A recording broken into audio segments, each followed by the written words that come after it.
அருமை திருக்கச்சி நம்பிகளே, மிகவும் அருமை. பாசுரம் சேவித்தது அருமைதான் சோமயாஜிகளே, ஆனால் அது முறையோடு நடக்க வேண்டும் அல்லவா? அது நாராயணன் சுவாமிகளே, அடியேன் எவ்வளவோ எடுத்துச் சொன்னேன் சுதர்சனனுக்கு.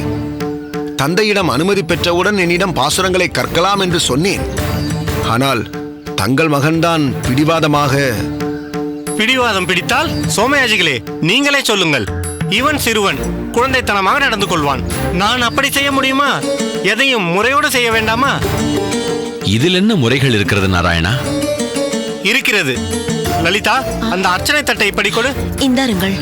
சுவாமி, இதை முதலில் பிடியுங்கள். என்ன சுவாமி இதெல்லாம்? குருதட்சணை சுவாமி, குருதட்சணை. குருதட்சணை இல்லாமல் பாடத்தை ஆரம்பிக்கலாமா? இதை குருதட்சணையாக பெற்றுக்கொள்ளுங்கள். சுதர்சனா, ஏன் நின்று கொண்டே இருக்கிறாய்? ஆசானிடம் இதை கொடுத்து அவர் காலில் நமஸ்கரித்து அவரது ஆசைகளை பெற்றுக்கொள். இந்தாருங்கள். வாங்கிக் கொள்ளுங்கள் குருதேவா. வாங்கிக் கொள்ளுங்கள் திருக்கச்சி நம்பிகளே. போதுமப்பா, எழுந்திரு சுதர்சனா. சுவாமி, பெருமாளுக்கென்று கொண்டு சென்ற அர்ச்சனை தட்டை இந்த அடியவனுக்கு கொடுத்து விட்டீரே. ஒன்றும் தவறில்லை திருக்கச்சி நம்பிகளே. அந்த ஆதிகேசவன் தனக்கென்று கொண்டு வந்ததை தன் அடியரான பாகவதர்களுக்கு சந்தர்ப்பவசத்தால் கொடுக்க நேர்ந்தால் அதை கண்டு பெரிதும் முகப்பான். அதுவும் உமக்கு குருதட்சணையாக கொடுத்தேன் என்றால் அவன் சந்தோஷத்திற்கு அளவே இருக்காது. அவர் சொல்வது முற்றிலும் சரியே. தாங்கள் சிறிதும் குழப்பமடைய வேண்டாம்.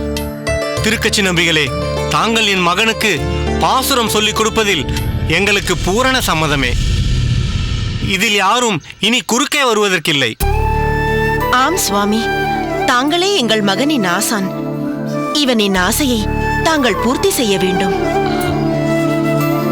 சோமயாஜிகளே, எனக்கு மேலும் ஒரு ஆசை. சொல்லுங்கள் நாராயணன். என் மகன் ஒருவனுக்கு மட்டும் என்றில்லாமல் நம் ஊரில் பாசுரத்திற்கென்று தனி வகுப்புகள் ஏற்பட வேண்டும்.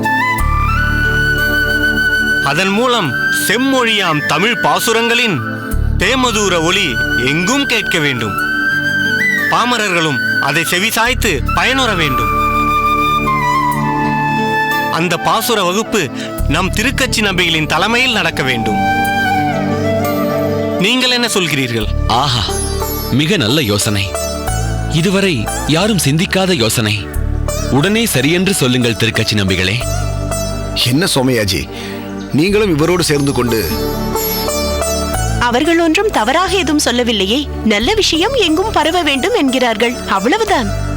ஆம் நம்பிகளே, கடல் அலை ஒளி போல் அனைவரின் செவிகளிலும் திராவிட தமிழ் வேத ஒளி. இதை நினைக்கும் போதே ஆஹா, எங்கள் மனமெல்லாம் குளிர்கிறதே.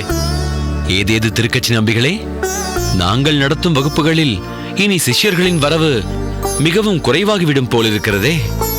திருக்கச்சி நம்பிகளின் தமிழ் பாசுர பாடம் ஸ்ரீபெரும்புதூர் முழுவதும் இனி ஒலிக்கப் போகிறது.